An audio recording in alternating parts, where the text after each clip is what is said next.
Okay guys, aku baru je dapat call daripada Naruto untuk selamatkan karakter yang ada dekat atas ni. Tsunade. Tsunade kena colek dengan Akatsuki.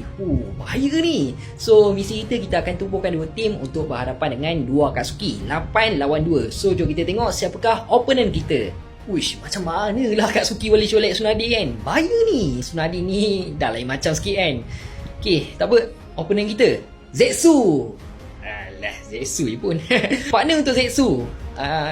Biasa ni. Aku rasa senang ke misi ni. Yai. Lawan dengan Uchiha Sasuke. Ini payah ni.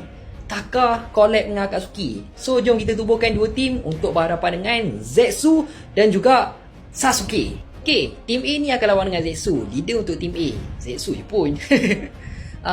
Kidomaru. Okay, not bad. Tak apa, Zetsu je pun. Yang penting tim B kena padu. Karakter yang kedua, tim A, Noararin. Tak apa. Dia sebagai, kalau Kidomaru injet ke apa, dia tolong sembuhkan lah. Karakter yang ketiga pula, tak apa. Weh, janganlah lemah sangat. Ni lemah sangat ni. Inari. Tak apa, dia je duduk belakang jadi tukar sorak. Cukup tu. Karakter yang terakhir untuk tim A. Weh, jangan lah. Tolong lah, bagi seorang padu sikit. Suigetsu. Okay, boleh menang. Tim A ni selamat. Leader untuk tim B untuk lawan dengan Sasuke ni kena padu-padu ni. Uchiha Obito! Oh yes!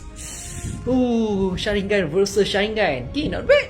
Anak buah untuk Obito pula. Misi penting ni kena selamatkan.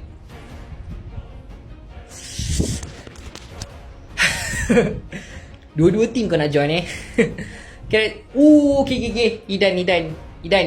Kau colek sikit darah Sasuke kita menang lah. It's okay. Dapat Inari tadi, asalkan Obito dengan Idan boleh buat kerja. Karakter yang terakhir untuk tim B.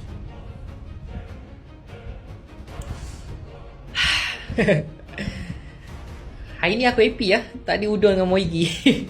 Kita menang, confirm. Tsunade selamat. Balik rumah sekarang.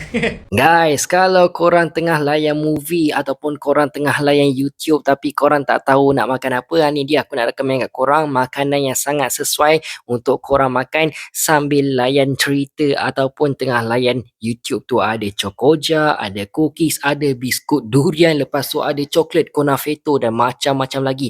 Aku ada letak tag dekat video ni, okay? Tag Shopee, korang boleh terus je order dekat situ. Harga berpatutan dan sangat-sangat menarik untuk korang dapatkan.